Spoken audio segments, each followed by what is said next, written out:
This is Teachers Talk Radio, and you are listening live. Welcome to Teacher Talk Radio. You're here on The Late Show with your hosts, Krupa and Nazya. Tonight we'll be talking to Nick Hart about his experiences as a leader in the UK and how they vary internationally.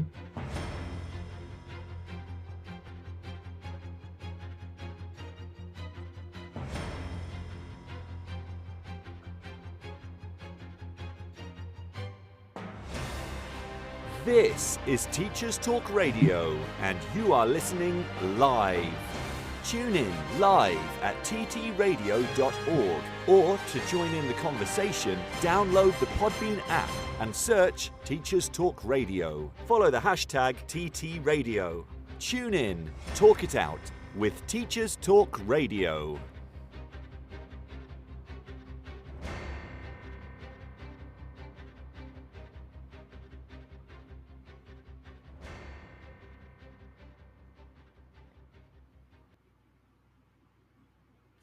Hello, welcome everyone. It's really good to be back. So we have our shows once a month. We do. And which is really good actually, because it gives us a 1 month of really prepping and planning. Thinking. Yeah, this is like our moment of the month, where we come together and we just put our thoughts down and get them out there really. So how have you been, Krupa? Not bad at all. This week has been incredibly nourishing, actually. I've been into a few schools and been really, really privileged to see the end of term concerts and sports days and wonderful things like that. And it's just so lovely when you can see young people being in their happy place with their safe people.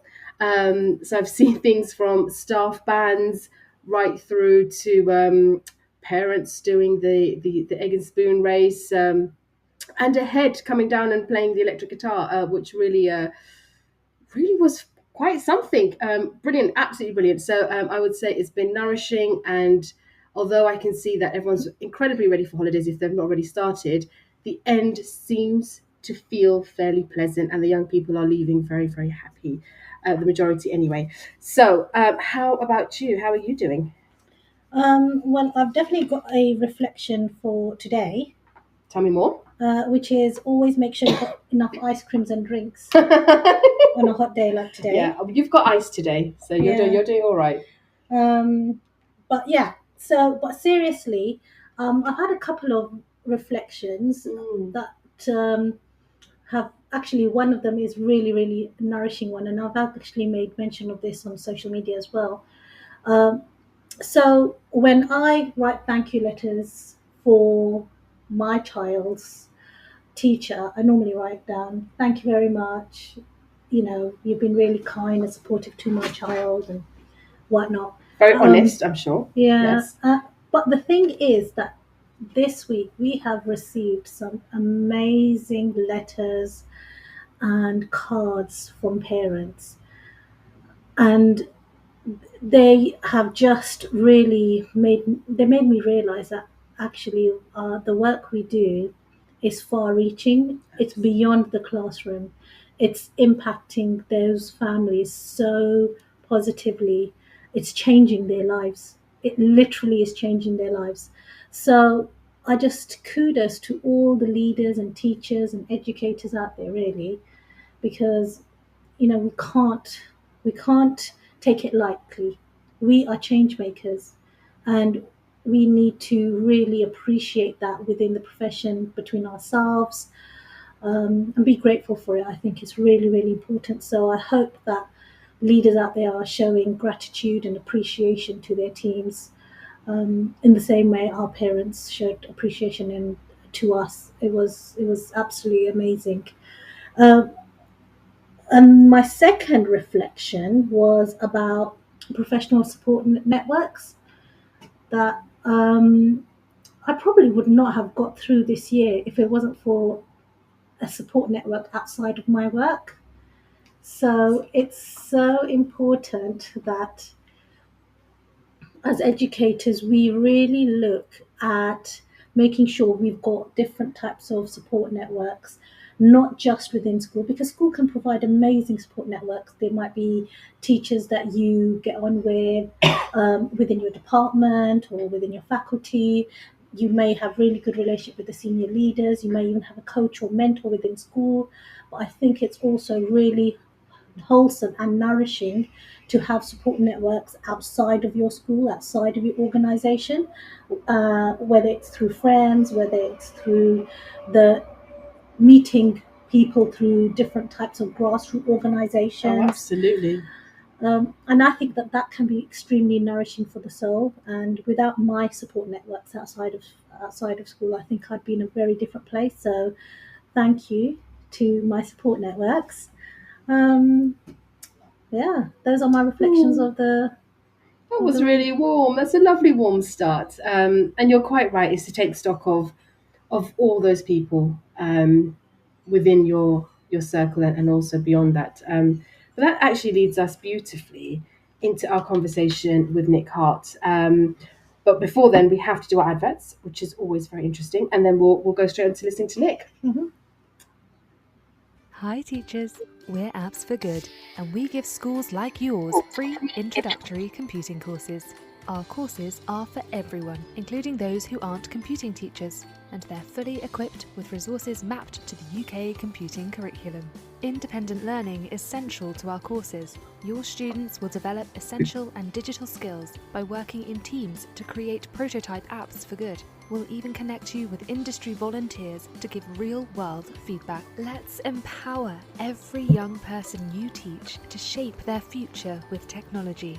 Speak to us at www.appsforgood.org. Imagine having your own instructional coach available 24/7. Now you can with the Teaching How-Tos platform. This highly personalised social platform empowers busy teachers to learn and apply evidence-based teaching techniques, either independently, working collaboratively with their peers, or with our new AI assistant.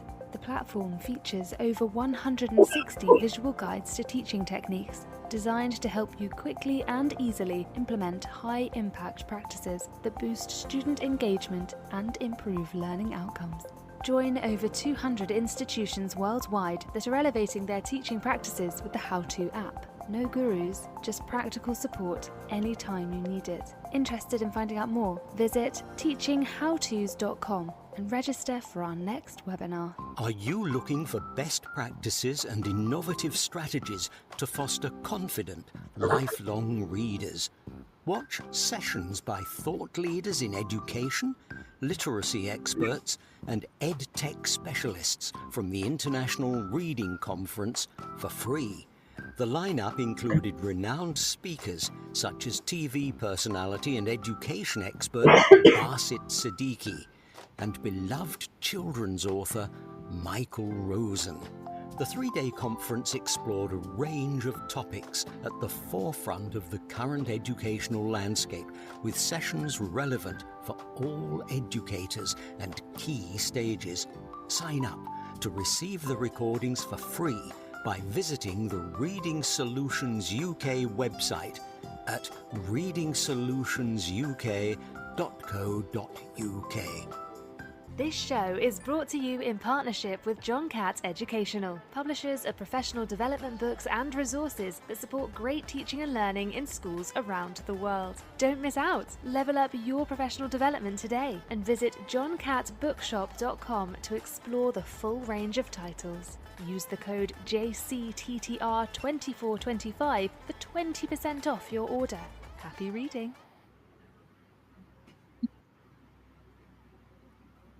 Hello and a hearty welcome to Nick Hart. How are you doing, Nick? I'm really well, thank you. How are you doing? Yeah, we're doing extremely well, thank you. We're so pleased to have you on our show and are looking forward to the first of many, I hope, discussions to come. Let's get started.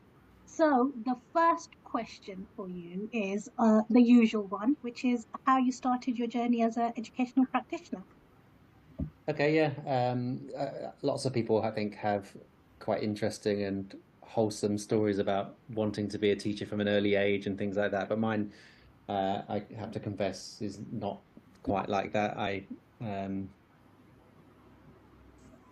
went through school just wanting to play sport, wanting to kind of play football all the time. I chose my degree in sports science in order to carry on playing football as much as possible. And I remember getting to the end of the 3-year degree course and speaking to the careers advisors, and what they were suggesting or what they were pointing to me towards weren't particularly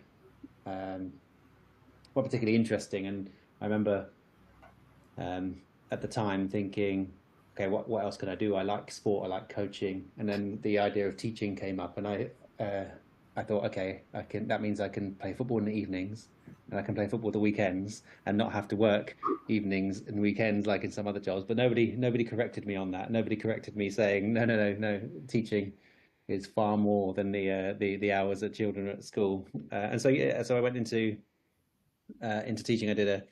I worked as a teaching assistant for a few months before starting the graduate teacher program, and then then qualified that way, and worked in a couple of primary schools in my hometown, working my way up to kind of assistant and deputy head levels, and then all the time thinking, don't really want to be a head teacher, can't really see that happening. And eventually what happens is you end up thinking, I would maybe slightly do that a different way, or I have an idea of how I would organize something a little bit differently, and then ended up applying for headships, and then took on a headship in a small school, then to a slightly bigger school, and then that school federated with the school next door, so I became an executive head teacher of 2 schools, and then Dubai came calling, and here I am. So exciting. And I like the whole process of, when you say some people really think that that's going to be their future, but I also like how realistic you are in terms of recognizing that sports is absolutely something that you love doing, and actually many young people love doing, but not having the sort of insight or the advice around what education is really like. So I have to ask, do you still play football? I tried to. I had a knee operation in January, which has put me out of action for a bit, but I've got a few more months of rehabilitation and I'll be able to kick a ball again. It's quite timely though, because you get to watch it if you can't play. So well, exactly, yes, yeah. Terrible time.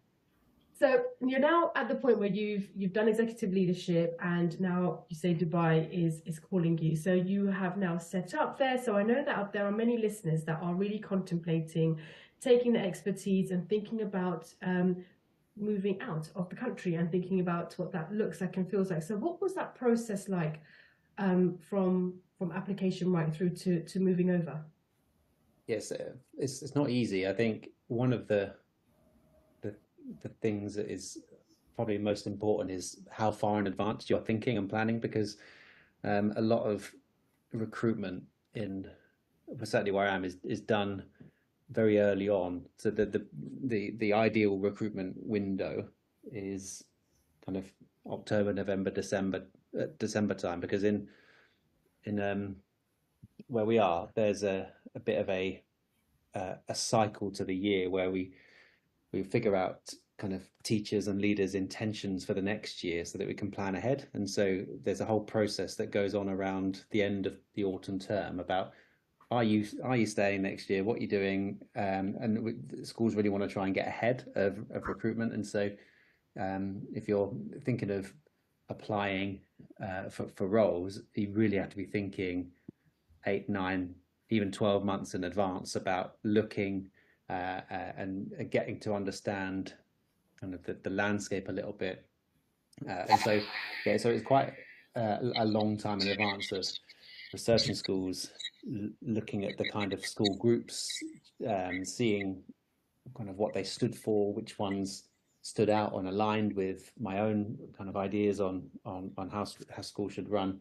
And it's well in advance over a long period of time, and it's the usual kind of applying online. But seeing it from the other side now, schools get so many applications for teaching jobs and leadership jobs, that to stand out in in such a big group is tricky. I mean, for example, the last teacher job that we put a vacancy out for around January time, February time, we have over 500 applications for one teacher job, and when we're sifting through them, it's that there are so many applications that it's sometimes a bit difficult to stand out. And then there are some things like ChatGPT, which immediately kind of don't actually help you stand out. It makes you all blend in. The number of applications I've seen of things that start with "Dear Hiring Committee," which is obviously ChatGPT language, immediately switches you off. And so that application process is one that really needs to be personal and not use things like AI, because it stands out a mile. And making sure that you know the school you're applying to is really important. Like knowing it really well, having done research and spoken to different people as much as possible, because there's a lot of competition for these roles. And so mine worked out as kind of moving over and getting to know the school in term 3, which is great, and just the whole process of moving country is quite fast paced. So you have to really understand where you're going. A bit of a reflection there as well is that sometimes we have people applying for jobs who haven't been to the country before, haven't been to the Middle East, haven't been to Dubai, and then don't really know what it's like. And so there's always the possibility of things falling through, and it's just a bit more reassuring if someone is committed to checking out the country and checking out the education system. It's one that has a lot of steps from thinking about doing it to actually moving out. But the way that my school particularly have helped with the whole process has made it so easy to move country, to start a new job in a new education system. It's been great. Nick, we need some more juicy details. What do you think made your application stand out?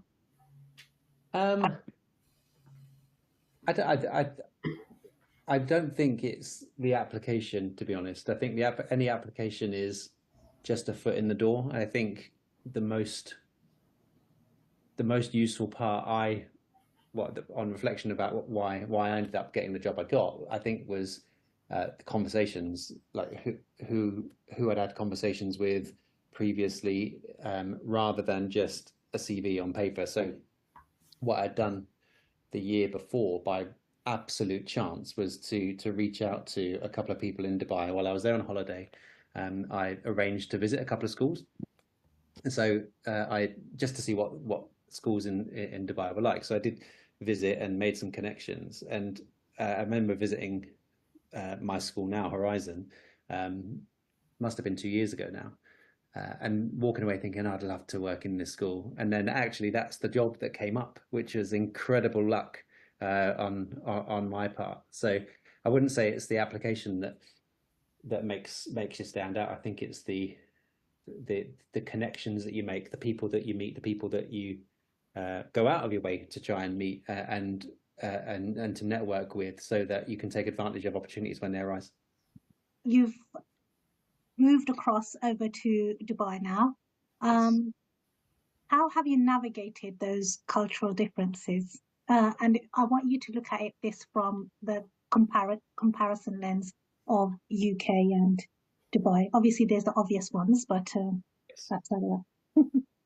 A couple of different thoughts there. I mean, one in terms of children, and so Dubai is a very multicultural country, but then so are the schools that I've led and worked in the UK. So if you're used to children from a wide variety of backgrounds, if you're used to families from all over the world, like we have in a lot of towns and cities in the UK, then in some ways children are children, families are families. It's maybe not the kind of the heritage or the cultural backgrounds that were as tricky. I think it's maybe the mindset about schooling. So in the UK, schooling is free. unless you're paying to go private. And there's lots of choice. You could a square couple of miles of just where I am now. There are several schools, so families can choose schools quite easily, not necessarily the one that is closest to them, although that is quite common. But the mindset around education being private, fee paying, is much more about the school as a business, the school as something that parents deliberately choose because they're paying for, is something that is really worth knowing. Because on a basic level, the job of a teacher, I think, in Dubai is not just teaching a class, but it's also a service to parents who probably expect more than I think I've experienced in England as parents, because of a couple of things. Because the fact that they are choosing, probably in some ways, to travel an hour and 20 minutes across Dubai to come to your school. In some ways, because of kind of the nature of the community. I mean, there's not really the kind of disadvantage that you'd expect in a lot of towns and cities in the UK. So you have mainly affluent parents who want the best for their child, and then therefore quite discerning and demanding in some ways about what they expect, which is great. I mean, it keeps us all on our toes. It makes us better every day. So in terms of the cultural differences, that's one of the main ones that stands out. I think another one is the mix of staff. And so, we're a British curriculum school, and so the vast majority of our class teachers and specialist teachers are British trained, having trained and taught in the UK for a little while.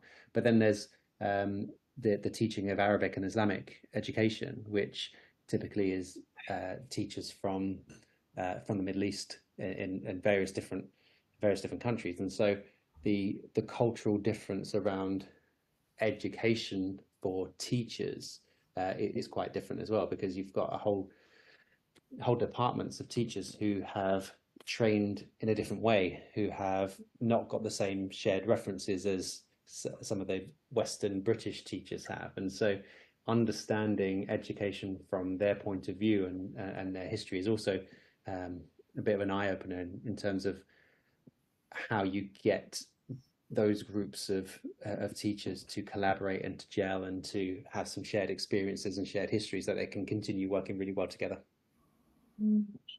So from that perspective then, did you find it easy to navigate, or was it challenging?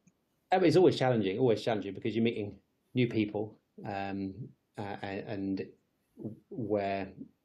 just the scale of schools as well. So my schools in the UK were relatively large at 3-form entry, but we're a 7-form entry primary school, and so just the number of people to build connections with, to understand, to help to collaborate with each other, that is definitely challenging. Is a significant difference between certainly primary school leadership in the UK compared to Dubai.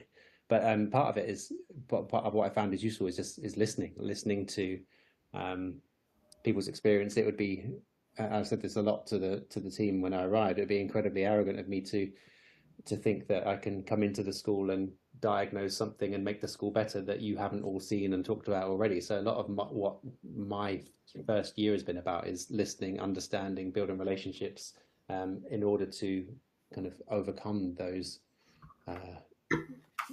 challenges of multiculturalism and particularly a large complex school.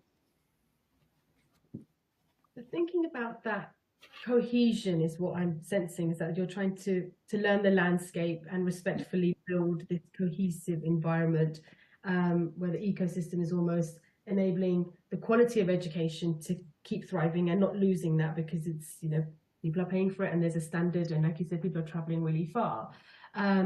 There's also the cultural and I mean, as a South Asian woman, it's very much in our home, education is paramount. That comes first. Yeah. And I'm assuming, and correct me if I'm wrong, is it the same values and ethos within those in Dubai? Yes, yeah, I think so. So that's really sometimes quite hard, because actually even that can be quite subjective. So whilst you're building that cohesion, you know your practices, you know leadership, you're really good with people. Actually, it's almost leaning into where they're at, and that must be really hard. Yeah, I mean, I think it's a useful thing for a new leader of any school to do. To be fair, I mean, there are very few occasions where and the new leader has to come in and dictate in a certain way, like what a school needs to do. There's only really situations where a school is in quite a bit of trouble, needs some repair done, where that would be the case. But otherwise, there's years worth of history, experience, relationships um, that need to be respected and understood in order to be able to drive the team forward, and that understanding of where different parts of the world that people are from, different parts of the world that families are from, understanding that is fundamental to being able to then steer the school in the right direction and to help add value. I think it's kudos and huge respects. I think actually, whilst you're trying to do all of that, you're really growing clearly as a leader in a different space. And I think that there's something really humbling about you sharing the realities of it. Do you have teachers that come and think, oh gosh, I've come here for a week or two, and they're already thinking this is a bad choice? Like, what happens? Because that's one of my biggest fear, where you think this sounds really great, I love the weather, it all looks really progressive, and it is great, but then when you get there, actually it's very different, and you are learning a lot and having to really embrace that. So do you ever have members of staff that are just a bit like, oh, I've signed up to something, but it's something else? Yeah, I mean, so from a teacher's point of view, it's really interesting because we have many instances where teachers move over from the UK. Sometimes it's the first time often it's the first time they're living or working abroad, and it's really interesting. We do a lot to help teachers to settle in. So finding accommodation for them, sorting out medical visas, sorting out visas, sorting out furniture, sorting out transport, all of those things are part of our induction to help teachers to be able to then actually step into their classroom and do the thing that they're really good at, which is teach. And so our school is set up, and lots of schools are set up in order to help people move into the country and then do well. The teacher experiences perhaps quite difficult in some ways, because there are differences. I mean, the timetable, for example, on the face of it looks like it's a dream. So 28 sessions a week, teachers probably teach around 21, so they're around 8 hours of PPA a week, which is very different to the UK. So UK 2.5-ish hours a week of PPA. Sometimes gets cut because of cover. If someone's not there, if someone's sick and not there. But where we are, you can expect a lot more PPA time. You've got the Friday afternoon finish because of all schools and all places of work finish for Friday lunchtime because of Jummah.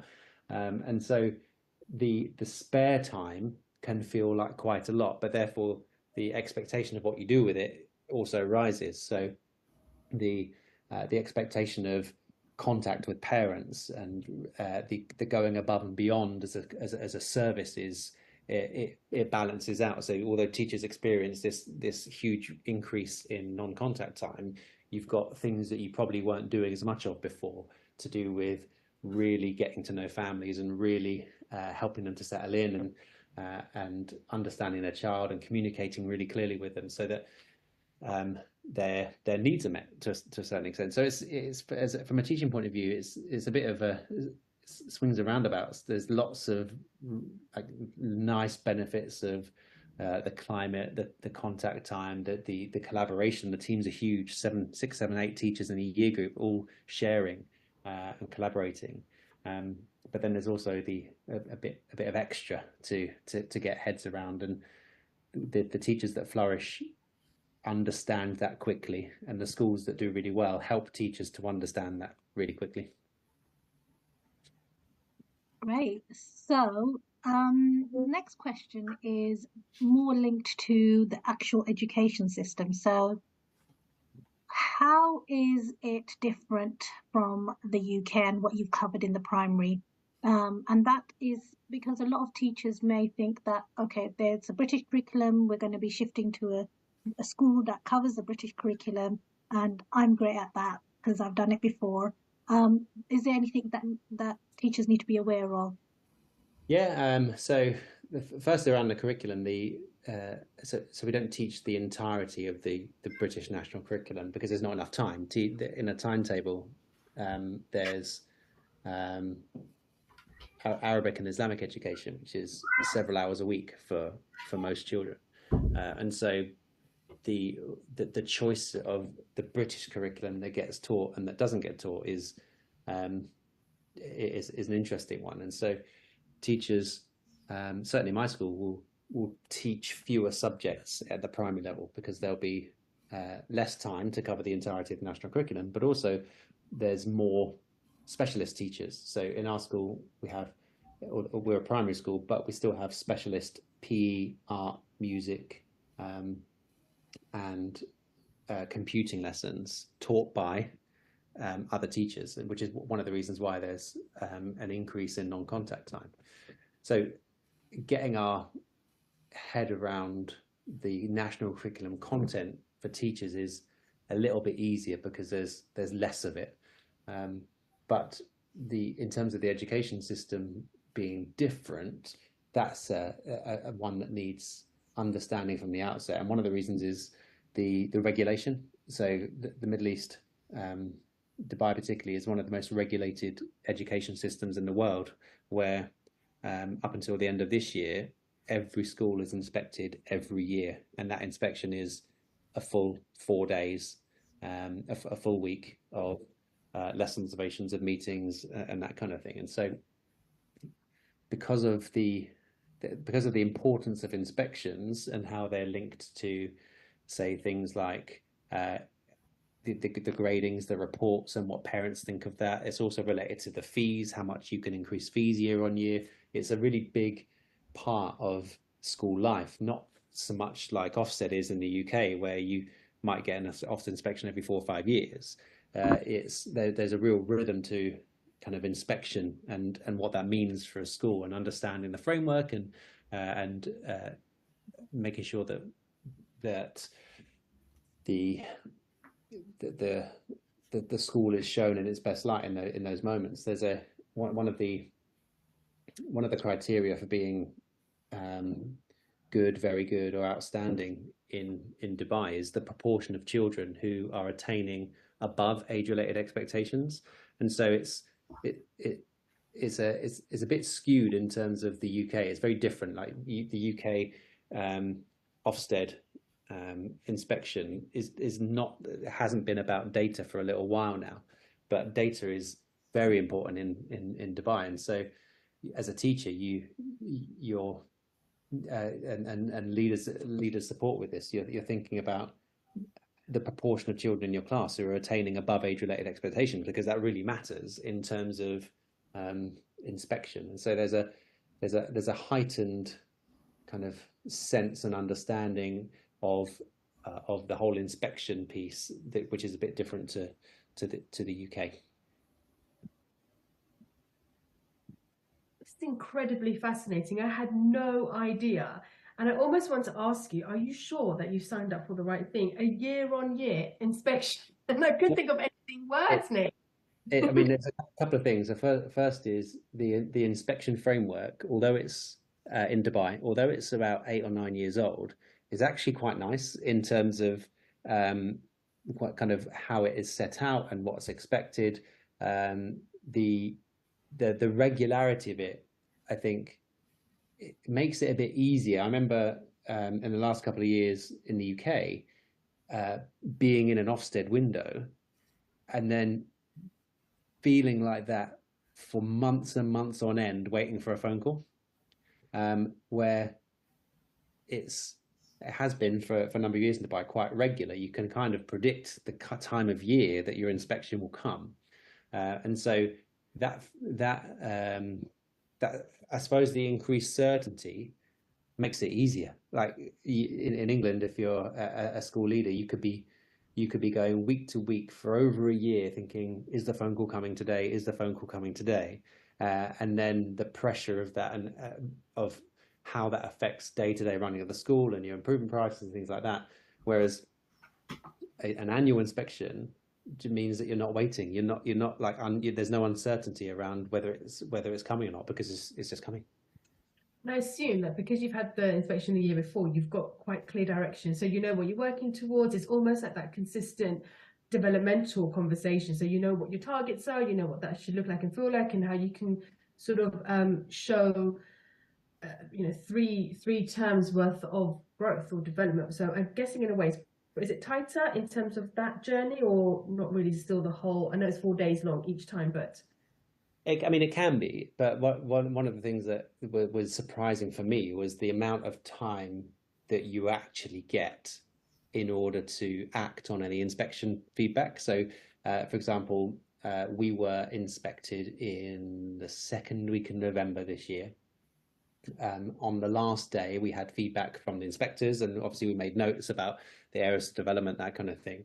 We got a report maybe 2 or 3 months later, a full report of 2 or 3 months later, that actually confirmed those things. And then by the time you get into term 2, there's not actually that much time to act on some of the advice, because you're then kind of more than halfway through the year, and then for the month of Ramadan, school hours are shortened from 8 till 2 every day, or equivalent. So it's really hard to it's actually there's not that much time to act on the inspection recommendations before the next one comes around.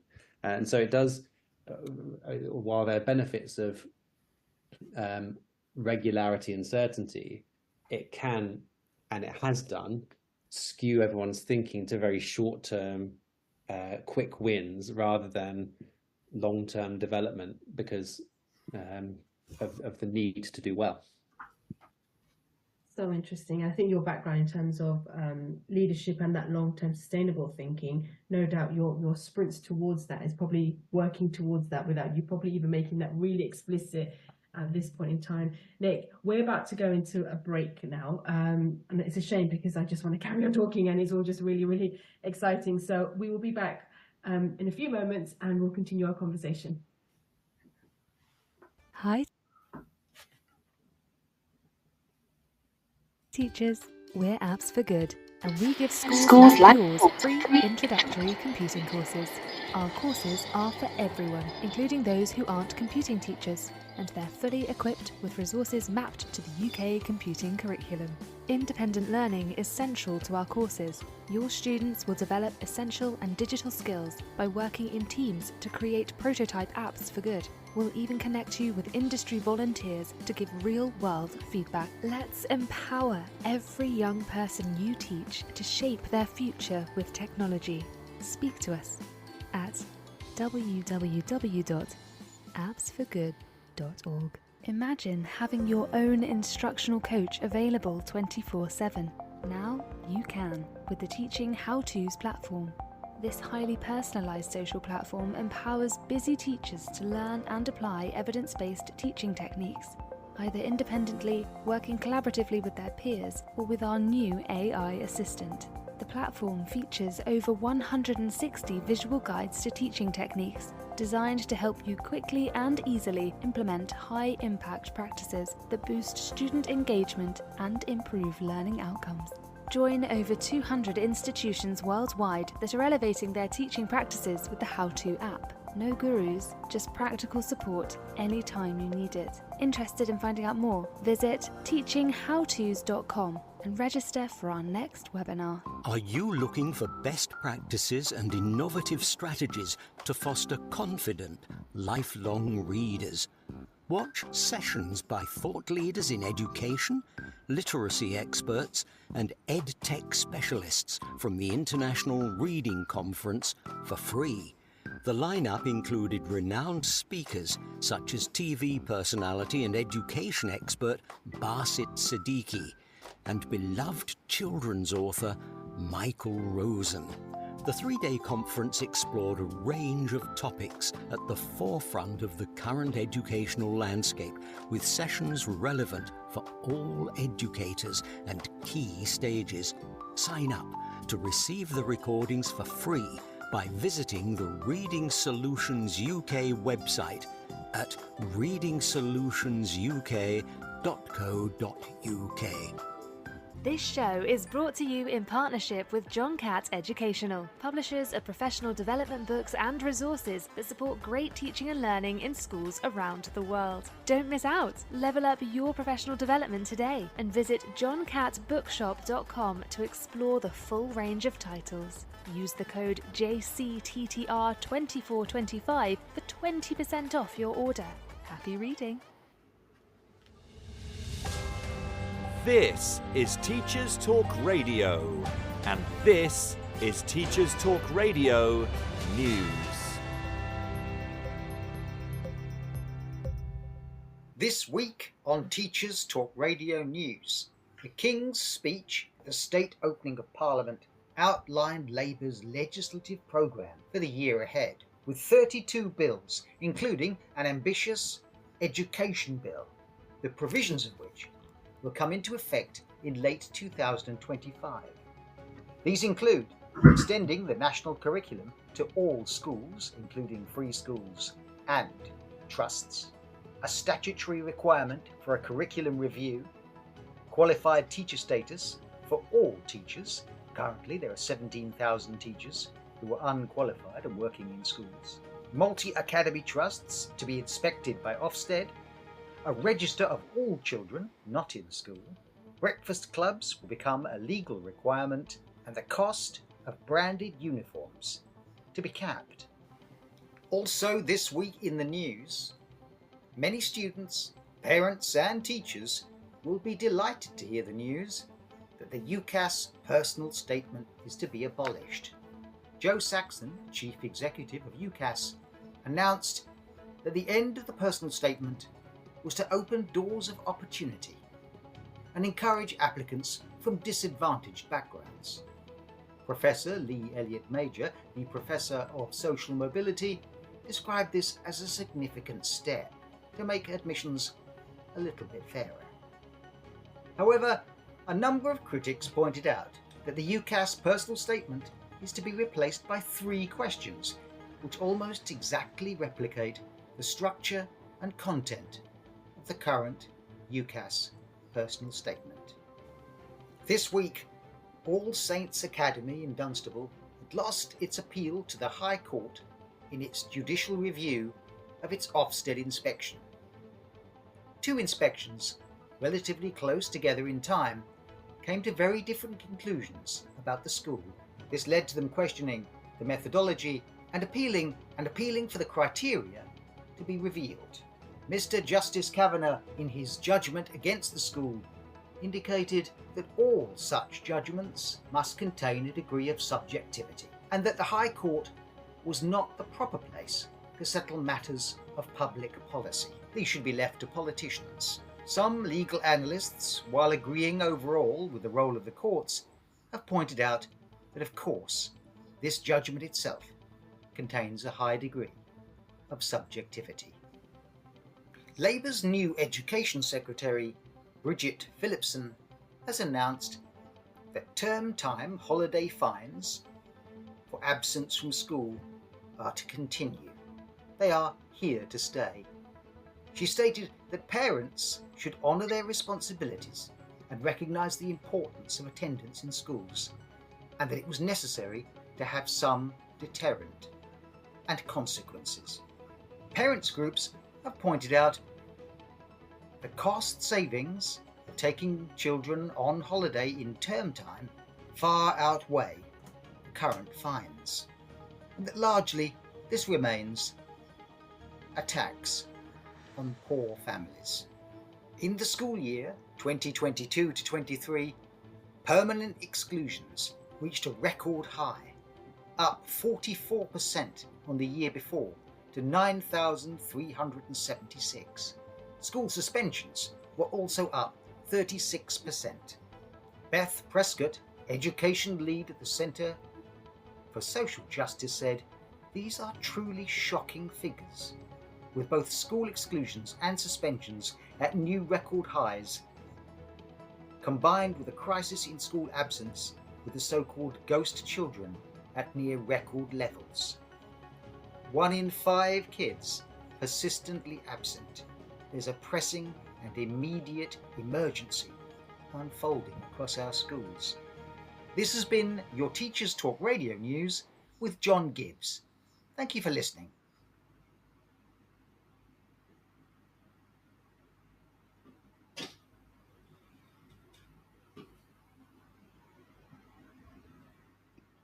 Welcome back. We are having an incredibly interesting conversation with Nick and his experiences around the application and moving right through from the UK education system and into Dubai. And I'd like to say thank you, because you've been really honest, and I think it's so important that listeners who are really interested in thinking about being courageous enough to go abroad to have that real life experiences. I think it will offer a lot of people of insight, but also means they ask better questions sooner.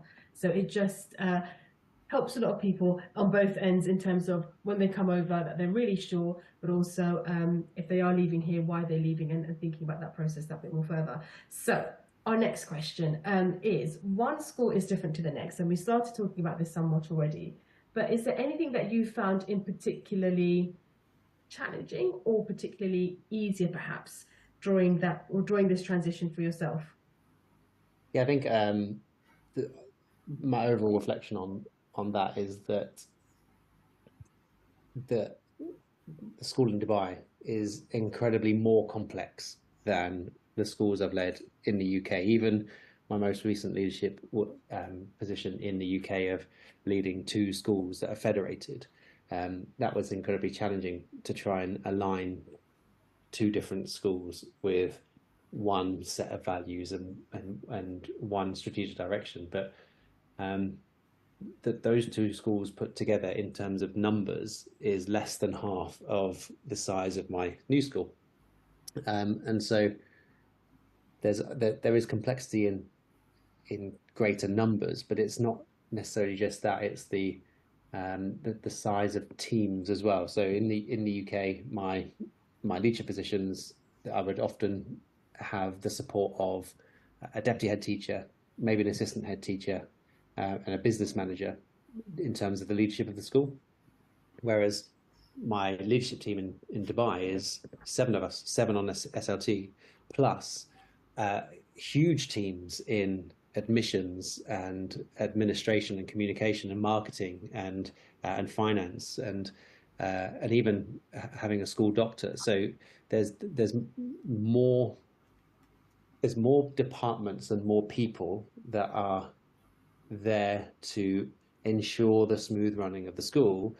But then the added complexity is leading those areas of school life. And so while there's some interesting learning from the UK that does apply, some of it is quite new. So, for example, in the UK, I don't know if listeners have felt the same, but the falling number of children in where I was working before created a challenge in that we were competing for children to join our school rather than another school, because you rely on pupil numbers for funding the next year and everything else. And so there was an element of needing to try and attract parents to choose our school rather than the school that was closer to them, there are certainly elements of transferability to a private school in Dubai, where you are literally enticing families to come and choose your school out of lots of others, that all of which very successful, very well resourced. And so that bit of that piece around thinking about admissions, thinking about marketing, thinking about retention of families, which I hadn't had to do before as a head or as a senior leader, because there was always a steady stream of students and families just popping up the year on year on year. So you didn't really have to think about that before. And so that's if going into a school leadership position is important. Even kind of at the positions kind of below a principal or a head teacher, a deputy head or assistant head level, need to have some sort of understanding of those things, because the number of the number of children you get through the door in admissions is directly linked to how much money is available to carry out your plans and to make sure that you're providing the education that you're promising to parents. And then there's an element of say marketing and finance and business that is different to the UK as well. That was a steep learning curve, which I deliberately tried to get ahead of as much as possible by trying to know as much about it before I started, and then learning the actual context of it on the job in those first weeks and months. So the complexity of managing more than just the education was probably the biggest learning curve. And when you get to kind of positions kind of further and further removed from the classroom, the less you do to do with education. And it's my reflections is it can be really easy for principals and senior leaders to be too far removed from education and classrooms and teaching, and that certainly is the case in large schools when there's maybe 1,300 students, 200 members of staff.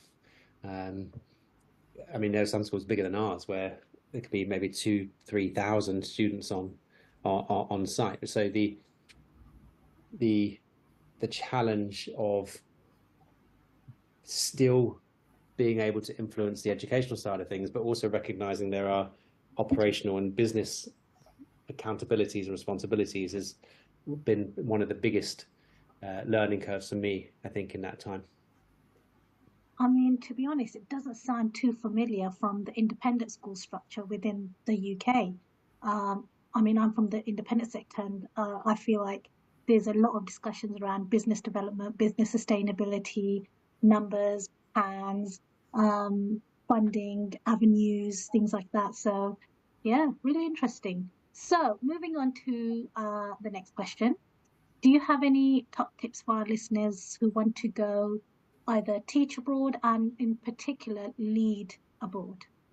Yeah, I've got a couple. So the first one is thinking about the teachers who have moved and the leaders who have moved abroad and flourished, what's different for them and what they've done well. The first, I think, is that you need to know the country that you're moving to. You need to know that well first. We've had I can think of some examples of people who knew Dubai before coming out, and therefore the change in living circumstances wasn't as stark because they're used to things like the heat, they're used to things like the Islamic environment, they're used to things like traffic.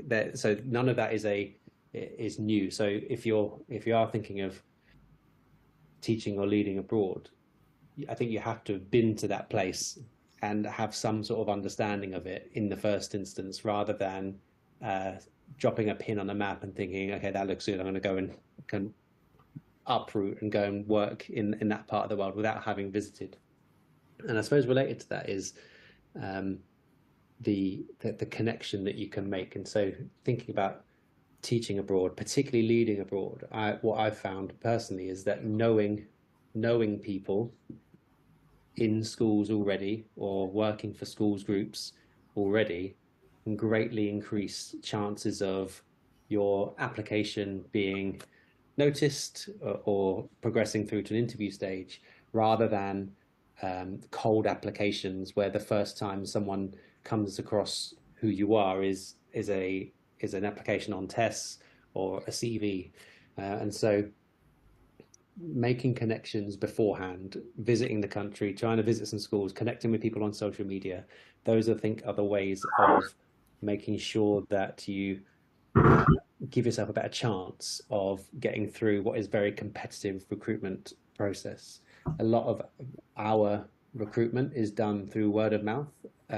So although we still put adverts out on Tests International, the most successful and the most common way that we found of recruiting teachers is is through word of mouth recommendations from people that already work with us, because there's an element of alignment of values and beliefs and that kind of thing. In terms of leadership, one of the things I noticed is that there's a lot of internal promotion for leadership positions. So moving a teacher out from the UK has a risk in terms of, will they settle? Will they like it? Will they be able to transfer kind of their expertise to an international setting? But moving a leader out is probably even riskier for people that make decisions. And so if you're looking at leadership positions, it may be that those leadership positions come later on. So it may be a sideways or maybe even a backward step to start with, because schools are different. The state school sector in the UK, let's say if you're in a disadvantaged area compared to independent affluence, is quite a big jump. And so there's an element of contextual knowledge that leaders need, that they might need some time to develop in order to step into leadership positions abroad. So I suppose the advice there is, don't expect a like for like role straight away. It might be that needs building up over time so that you can develop contextual knowledge of the school and the education system to give yourself a better chance of being successful.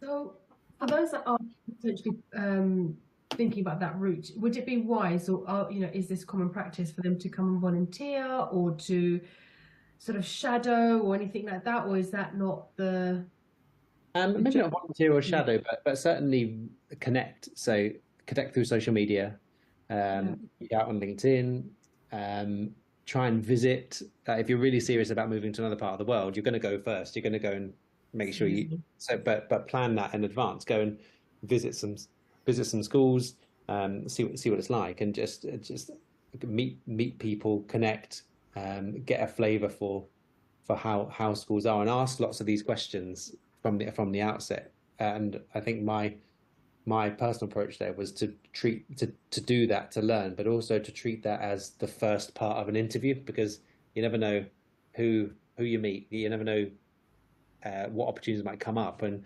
just by putting yourself out there and making those connections, it could be the first step into securing the job that you're looking for, because you could very well meet people that are like-minded, that then have a vacancy that have you in mind from that point. Do you think that there's a bit more of a preference? Like you said, it's about who you know, and also it's about going and understanding context and understanding the culture and what you're going into. Do you think it's also about what you bring? Because I feel like once you're on the international scene, it's so easy for you to go from job to job to job, country to country to country. Whereas if you've been in the UK your whole life, it's like convincing somebody that I will be able to cope there. I think there's an element of that. So one of the things we look at when we're looking at applications is, okay, where do they teach now? And so there are, just like in the UK, there are schools that are at the top end of the scale of brilliance, and there are schools that are earlier on their journey for that. And so doing well in a high performing school can open doors, I suppose. But I think if you're in the UK, there's always a need for kind of new immigration, I suppose, into the country. I mean, Dubai is growing so much. The population, I think, is on track to have doubled in the next 10, 20, 30 years. There are schools literally being built overnight to cater for the increased number of students. I think that in the last year, I think the KHDA told us that there were 30,000 new students compared to the previous year.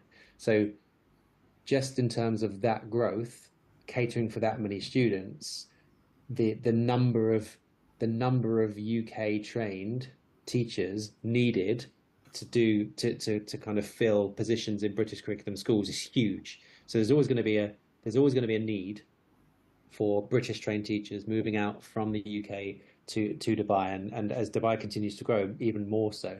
So I wouldn't say that international school experience is necessary, but what it's maybe not international school experience, but it's understanding and having made some steps to show commitment to that move. So you get a lot of inquiries about jobs, but if the first time you're talking to a school about a job is just a cold application on tests, it's not going to be as powerful as if you have deliberately gone to visit a school, or that you've made connections with people who work in the school and your name is known. So it's I suppose less about your experience and more about the effort that you put into the move if you're serious about it.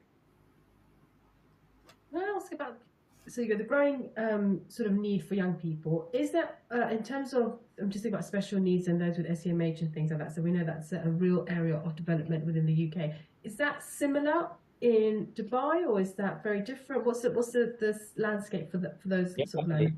So one of the eye-opening things for me was the inclusion provision. So moving from the norm in the UK of having a Senko, sometimes if you're lucky out of class, but often as a teacher in the UK, what's more normal in Dubai is to have an inclusion department. So in our school, we've got an inclusion department of let's see, 1, 2, 3, 4 teachers, 4 qualified teachers who don't teach classes, who are there to advise teachers on inclusive practice. They're there to support children with different needs, and that's as well as kind of some learning support assistants and some English language learning specialists, even an occupational therapist, all on site as part of our team. And so there's definitely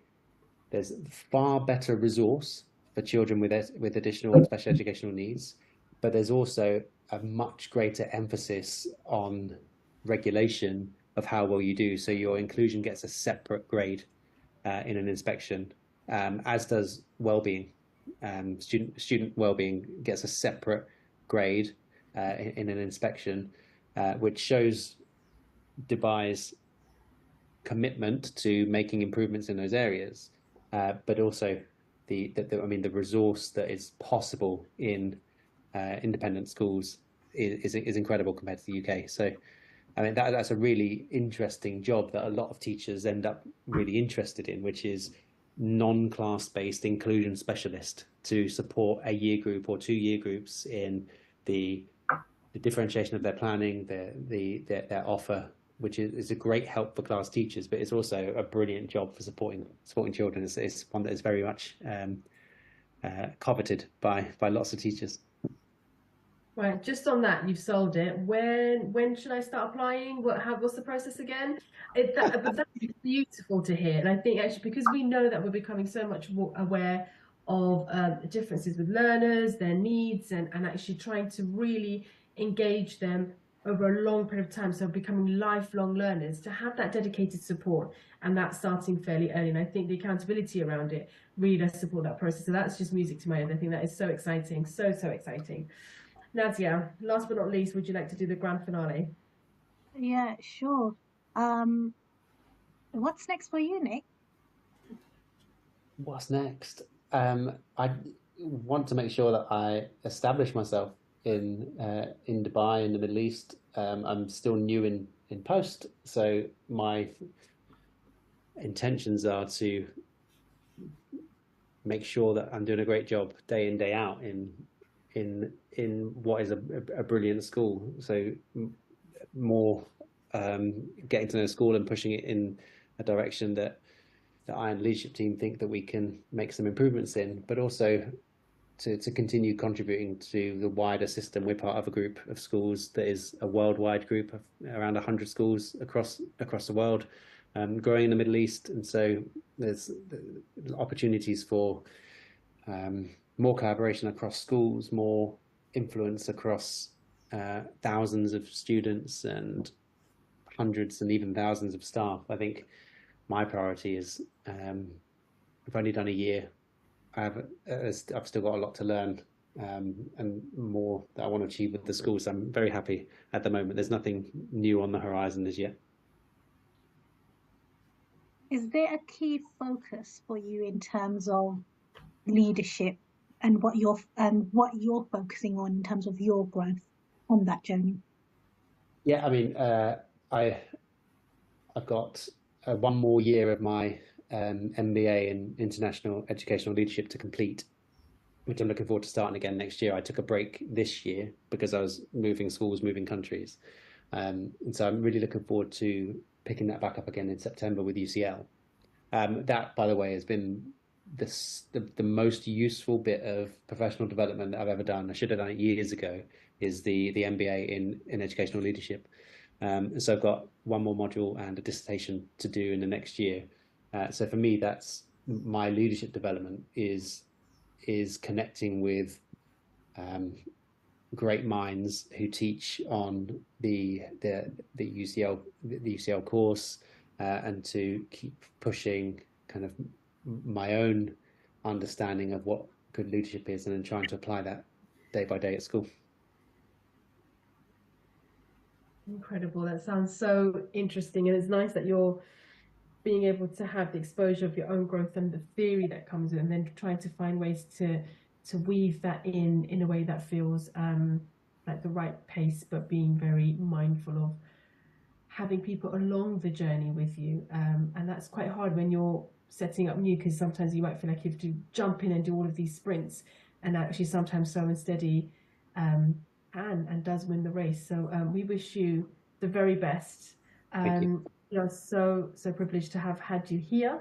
We hope we can stay in touch and hear about your journey as you go along, because it's so lovely to hear. You're almost like a walking journal. So we hope to have you back here at some point, online or offline. But thank you so much again for sharing your wisdom. Yeah, happy to return anytime. Thank you for having me. Absolute pleasure. Thank you so much, Nick. Hi teachers, we're Apps for Good, and we give schools like yours free introductory computing courses. Our courses are for everyone, including those who aren't computing teachers, and they're fully equipped with resources mapped to the UK computing curriculum. Independent learning is central to our courses. Your students will develop essential and digital skills by working in teams to create prototype apps for good. We'll even connect you with industry volunteers to give real-world feedback. Let's empower every young person you teach to shape their future with technology. Speak to us at www.appsforgood.org. Imagine having your own instructional coach available 24/7. Now you can with the Teaching How-Tos platform. This highly personalised social platform empowers busy teachers to learn and apply evidence-based teaching techniques, either independently, working collaboratively with their peers, or with our new AI assistant. The platform features over 160 visual guides to teaching techniques, designed to help you quickly and easily implement high-impact practices that boost student engagement and improve learning outcomes. Join over 200 institutions worldwide that are elevating their teaching practices with the How-To app. No gurus, just practical support anytime you need it. Interested in finding out more? Visit teachinghowtos.com and register for our next webinar. Are you looking for best practices and innovative strategies to foster confident, lifelong readers? Watch sessions by thought leaders in education, literacy experts, and EdTech specialists from the International Reading Conference for free. The lineup included renowned speakers such as TV personality and education expert Basit Siddiqui and beloved children's author Michael Rosen. The three-day conference explored a range of topics at the forefront of the current educational landscape, with sessions relevant for all educators and key stages. Sign up to receive the recordings for free by visiting the Reading Solutions UK website at readingsolutionsuk.co.uk. This show is brought to you in partnership with John Catt Educational, publishers of professional development books and resources that support great teaching and learning in schools around the world. Don't miss out. Level up your professional development today and visit johncattbookshop.com to explore the full range of titles. Use the code JCTTR2425 for 20% off your order. Happy reading. So, that was really interesting. I actually really enjoyed talking to Nick. How about you? I mean, listening through that again, and I was just like, there's so many questions that we could have continued that conversation with, and the wealth of knowledge that he shared, he made it really easy and accessible for us to sort of walk through that journey with him, which was really nice. But I kept coming back to this key theme of how culture fuels education, and culture is incredibly important, whichever landscape you're in, so or whichever space you're in. So I sort of broke that up into two parts in my head, and I thought, well, actually, if you're thinking about how culture fuels education, quite literally, if you are uprooting and you are starting a whole new international journey as a practitioner, whatever the level you go in as. I sort of thought about the context, and actually everything's underpinned by that. So it's thinking about the perspectives, the people, and that's further underpinned by this deeper layer of understanding culture, religion, time, and that's really nourishing and really rich. There's so much complexity, but also beauty and understanding that. And I liked that Nick was really clear in saying that he's taking the year to learn that and to really immerse himself in that. And that's a very wise strategy. I think when leaders sometimes, and this is not for everyone, but some leaders or anyone that's new, we have this need to try and have quick wins or quick sprints and get things done to have quick impact. And actually that's a lot of the times probably with us, because we feel like we need to show some movement. So I have huge respect for him saying, well, actually, I'm taking this time to be present, very present, so much so that I'm learning about the history and the experiences and building relationships. And alongside that, his skills that he sort of unpacked in different ways, which was, the quality assurance through the annual inspections, for example. But within that, having a need to be flexible because he's still on this landscape exploration journey. And he remains curious throughout the whole process. And I like that there's a quiet confidence in that. And I think that's a very, and I'll say it again, very wise. I think that's incredibly courageous. And I think that's a winning combination to see some true, authentic flourishing for those that he will lead and is leading, but also for him as a ever-growing leader. So huge respect, lots and lots of thoughts going on that I probably can't unpack here today. But how about you? What was your thought processes? I mean, just from what you were saying is there was a research piece that I was reading a while ago about how school leadership is about action and relationships. And so therefore, what you've just spoken about is literally that. It's about, and I was just thinking about the level of complexity he was talking about, the 7 formentary schools that are really big, and how actually there's more and more schools that are opening up. Ever growing, yes, absolutely. So the level of complexity around the size of schools, the cultural diversity of the workforce and the student population, but also that there's this wider agenda around navigating possibly corporate interests. Yes. And in order to maintain that financial stability and possibly even making a profit, maybe. So I suspect that quite a significant amount of time is probably being spent dealing with finance, personnel issues, and remaining competitive against all the other high-performing schools. And like you said, the opportunities do exist, and you just need to take the necessary steps to visit the country, reach out to people who work there, and think about the process, but well in advance. Like you said, months and months beforehand. It's not a decision you make on a whim. One of the things that we didn't get a chance to talk about and reflect on was the ratio of male versus female leaders white heritage versus BAME background leaders. I know we have our own DFE figures. I believe in the 2023 workforce figures was that there's, I believe, around 3% or less than 3% that come from a Black and Asian background. Or was it 7%? Something, yeah. Yes, it's under 10%, definitely. Yeah. 7%, yes. Yeah, something along those lines. So I suspect from from my conversation with other leaders as well, that are abroad, I suspect that there's probably a similar disparity there, that you would find here in the UK. Maybe, I don't know. Oh, I need to know now. You see, you can't ask me these questions. We've opened Yep. a pothole. Yeah, well, I'm going to be up till 2:00 now, trying to work out what's the demographics there and what do people do and what's the age ranges. And you started I think we Nazya. need to get him back on just to discuss that I topic. agree. Can you count everyone one by one and let us know what they do and who they are? One of the things I mentioned earlier was about support networks, and that was another overriding thing that came into my head around, rebuilding the support networks and how moving abroad, you kind of end up widening your network of friends, future contacts and connections, which is lovely. It's nice, and it also brings skills to life. Sometimes when you I think we are designed generally to be curious and to go learn new things, and we're hoping that maybe people feel courageous enough to go and explore those things. It's not about getting it right, it's about trying and starting. But that when you have a network or a community that are equally curious, it's nice to be on a journey with them, because you enhance thinking, you think differently, you learn about different things, language, culture, there's so much that can come from that. And I think it also really solidifies some of your values as well. So that's incredibly interesting. You're quite right, Nazya.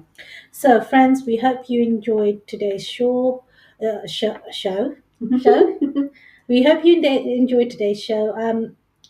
I think it brought some really valuable insights into leading schools internationally. Our wonderful guest, Nick, did a great job in exploring the unique challenges and opportunities available with us.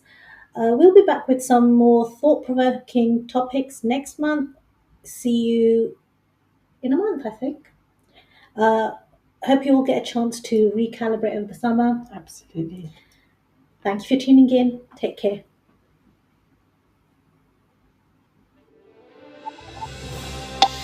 You've been listening to Teachers Talk Radio. Tune in live and listen back at ttradio.org. We look forward to hearing from you next time on Teachers Talk Radio.